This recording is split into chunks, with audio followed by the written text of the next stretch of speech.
Hello, YouTube. I am Varxiva, deathcore vocalist, Valorant content creator, music and film reactor, and book discusser.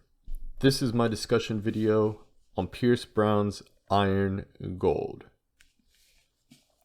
Red Rising is easily my favorite series of any media.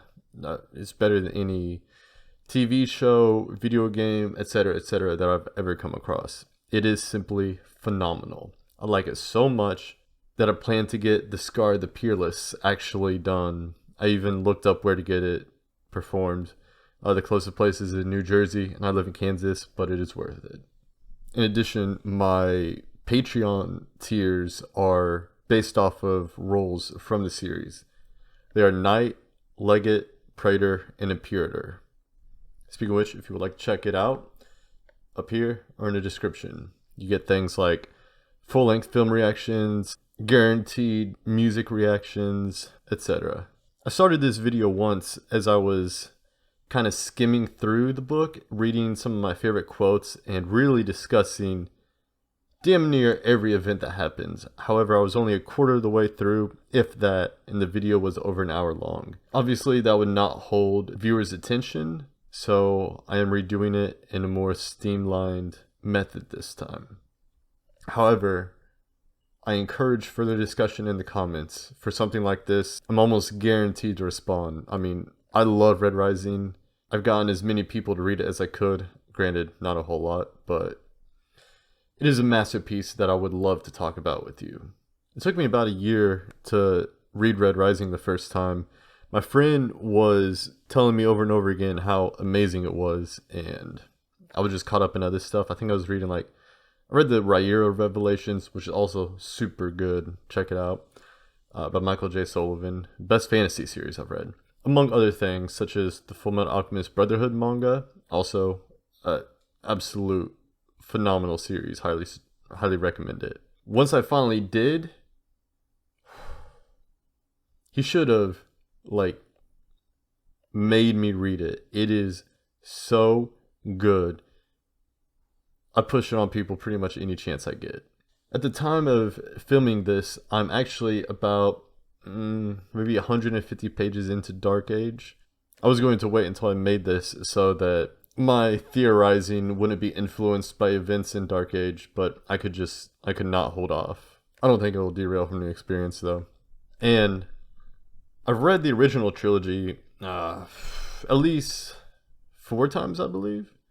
It's also the only series I've ever read and then immediately started rereading. It was that good. I've only read Iron Gold twice though. Once, I don't know, 4, 5, maybe even 6 years ago, and then just recently in preparation to read Dark Age for the first time. And if we're lucky, I believe we're getting the 6th book this year. I will say overall, Iron Gold as a standalone book is great. It's great. But I did not think it could hold up to the heights of the original trilogy, although I could see the potential to be even greater. And I'm only a quarter of the way into Dark Age, which, by the way, there will be no spoilers of Dark Age in this video, just so you can safely watch it. Know that you can do so without reading Dark Age yet. But I am about a quarter of the way through Dark Age, and I will say that the potential is fully realized. So far, I'm liking this trilogy even better than the original trilogy, and I'm not even halfway through it, so that is absolutely prime. Oh yeah, that's another sign of my fandom. I say prime it quite a lot. Now, if you're not already aware, wait. I don't know if I said it earlier, I honestly can't remember, but this is a discussion video, not simply a spoiler-free review. We're actually talking about the book. So, if you have not read Iron Gold, do not watch this video. Now, Iron Gold takes place about, I think exactly 10 years after the events of Morning Star, which at first, I was a little disappointed because I wanted to, continue the story right where it left off, and I felt like I was missing a whole lot. But the more I got into the story, great choice. Gave Lysander a chance to grow up, which I absolutely love Lysander now. He's great. I actually think the society is a beautiful construct. Could be ran a lot better. The low colors could be treated a lot better. But the original vision was glorious. It was also a good setting to show the extreme poverty of much of the Republic. The assimilation camps sound horrid.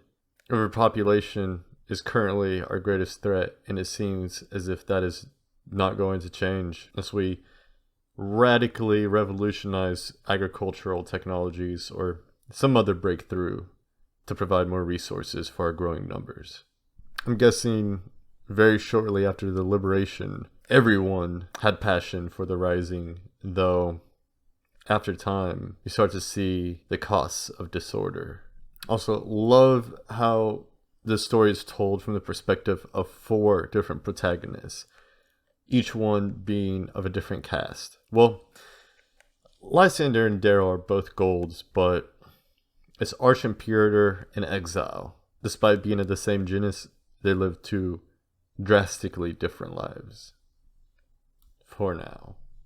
One of the characters, Lyria, I should stop over explaining things because I know most of you, well, all of you watching this should have read the book. So yes, Lyria, the red, in the assimilation camp, the low red nonetheless, really gives you a perspective of how even good governments, they simply don't have the ability to take care of everyone. If you want to thrive in this world, you must become individually strong.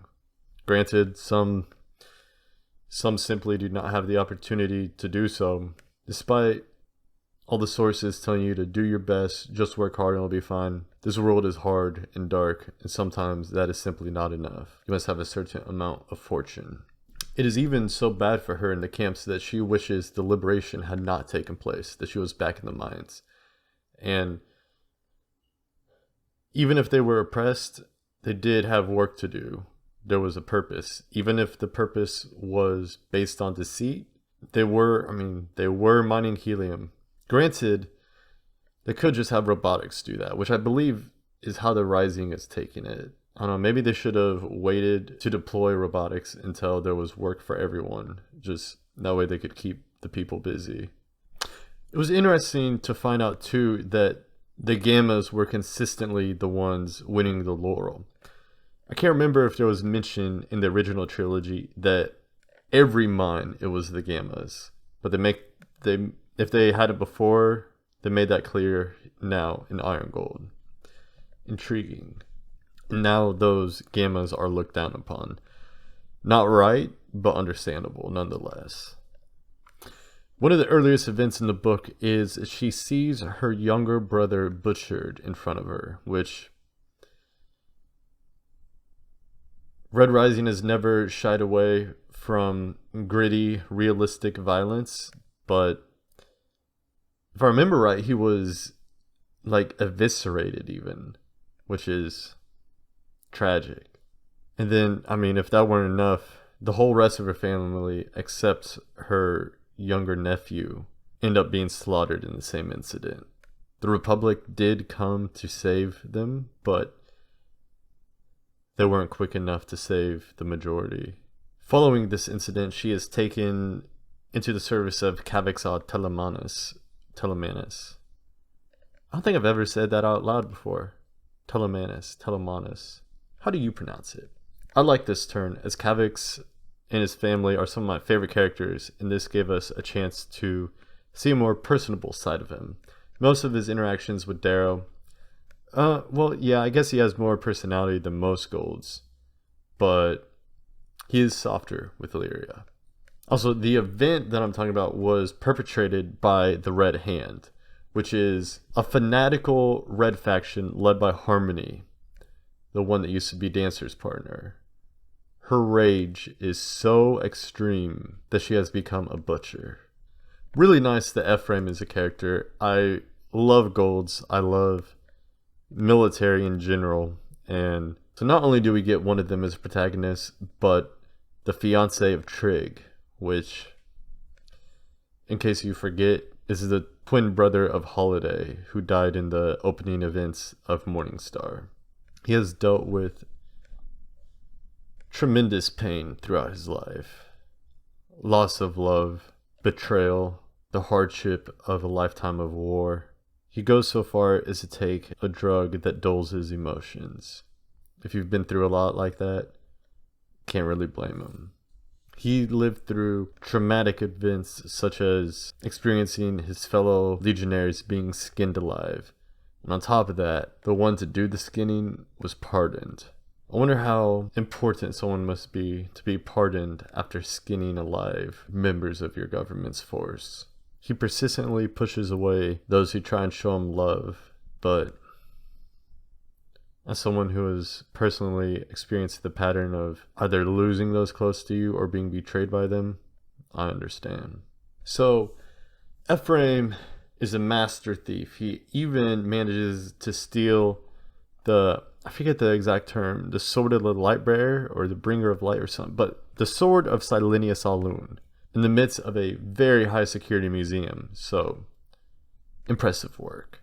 This gets the attention of the syndicate, and they basically force him into the job of kidnapping Pax, Daryl, and Virginia's son, and Electra, Several, and Victra's daughter. Throughout most of the setup of this heist, if I remember correctly, you don't know that the children are who they're stealing. So when the shuttle is finally EMP'd and they break in to steal the children, mind-blowing. Pierce Brown has an amazing way of building up a plan, and you're with them for a lot of it, and yet you don't really know the final product until it happens, and he just executes that perfectly well. Also, love his confrontations. One of his best attributes to his stories. When Julia Albolona walks into the room and he recollects that it's been 10 years since he last saw her after beating her favorite naked son to death in a cave, the tension is unparalleled in this series, as are the characters and their clashes.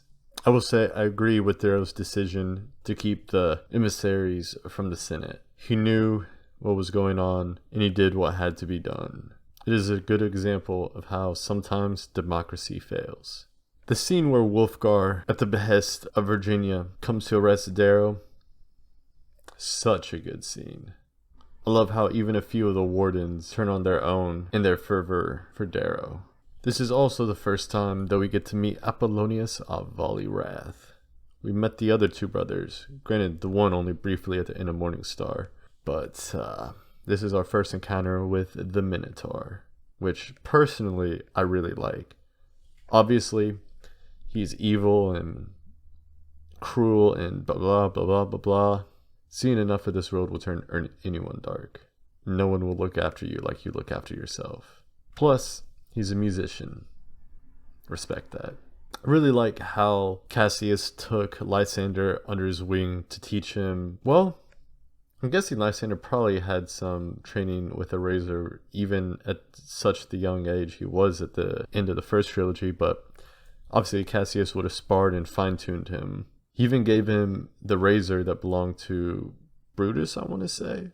He also tries to instill in him a sense of honor. I mean, he does, of course, although Lysander goes against his dying wishes to help ignite the war against the core with the Raw. I love the Rim Society, by the way. Diomedes, one of my favorite characters. Seraphina is a savage. Even Dido, originally I did not really like her, but her cunning and refusal to lose is admirable. Romulus walking into the waste to face his shame was such a good scene.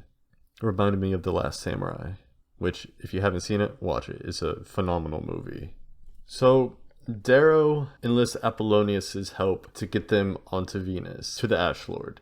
In return, he gives Apollonius a fighting chance for the planet and vows to leave Venus as it is.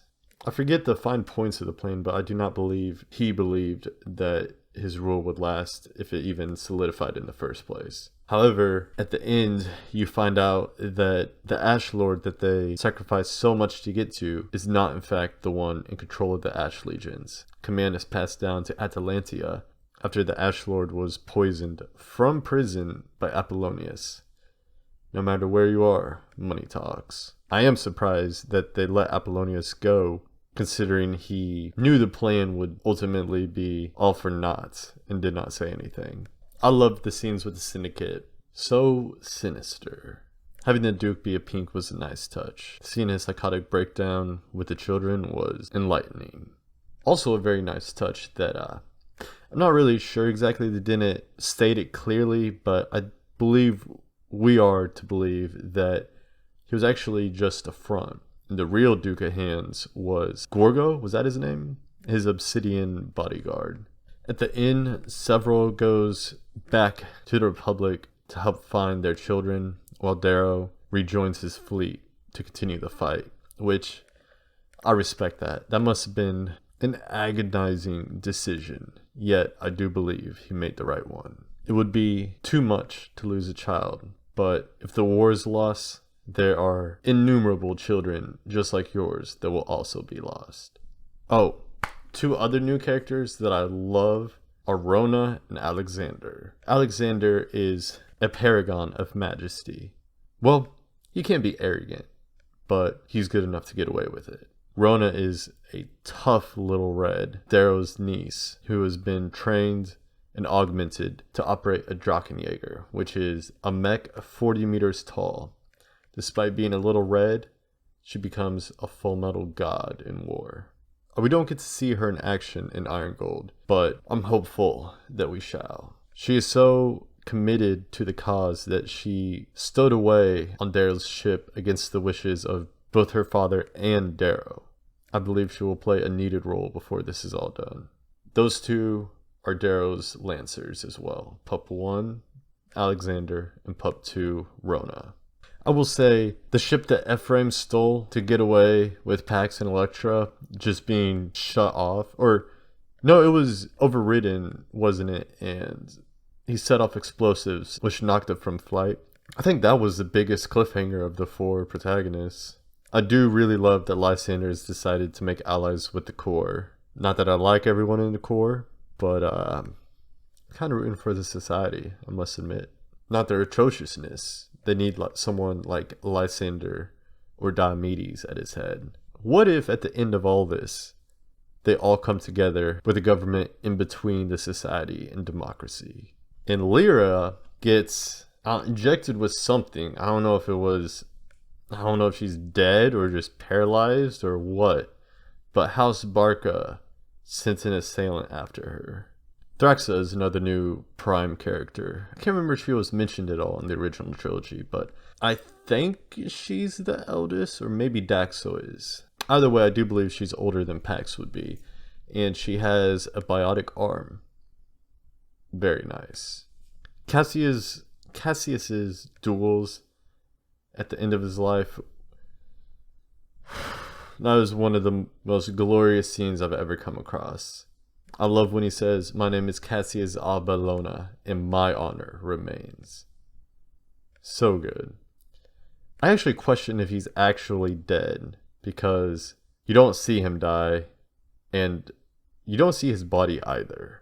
So I'm hoping he makes an appearance again, and we're just led to believe that he's dead, kind of like they did with Severo in Morningstar. I'm not a betting man, but I would bet money that Darrow and Lysander are going to have an epic confrontation. Love the way that the rim was constructed after Imperial Japan as well. Beautiful, beautiful. So yes, I'm not really sure where Dark Age will take us. Well, granted, of course, I've started it by this point, but how do I word this? So, finishing Iron Gold, I mean, the fleet is about to be decimated due to Atalantia's deceit. It looks like the Republic are in dire straits. Maybe Lysander will gain power in the Rim and /or core, and kind of another civil war, because he is more honorable than the current ones in power, and he might try and do something about that. Maybe the Rim will start infighting with the other two factions instead of merely an allegiance with the core. I do not know. And the children, Pax and Elektra, what's going to happen with them. I mean, Severo is coming back to hunt them down. He's probably the last man you would want hunting you, even less so than Darrow. Lyra, I don't know if she's alive or dead. Darrow is off to join his legions, so very noble of him. I hate when in shows and stuff, someone close to the main character is taken and they just abandon the mission. So everything they've accomplished to that point has just been, they just throw it out the window. It always frustrates me. I don't know, it's a too common cliche. People don't do what needs to be done. Ephraim has had some redemption. He's working with the Republic to save the children, which, good for him. You know, I understand why he did the things he did, but it's also nice to see him on the good side for once. As I said earlier, please, if you've read this, talk with me about it. Leave me a comment. I don't care how long it is. I will read it and reply to you. This series is amazing, and I just love raving about it. I was going to make this a much longer video, but that would have taken weeks. And even people that do like the series probably wouldn't have watched all of it. But that's what the comment section is for. Thank you for watching. Any further insider recommendations, please let me know. Ixun Leones.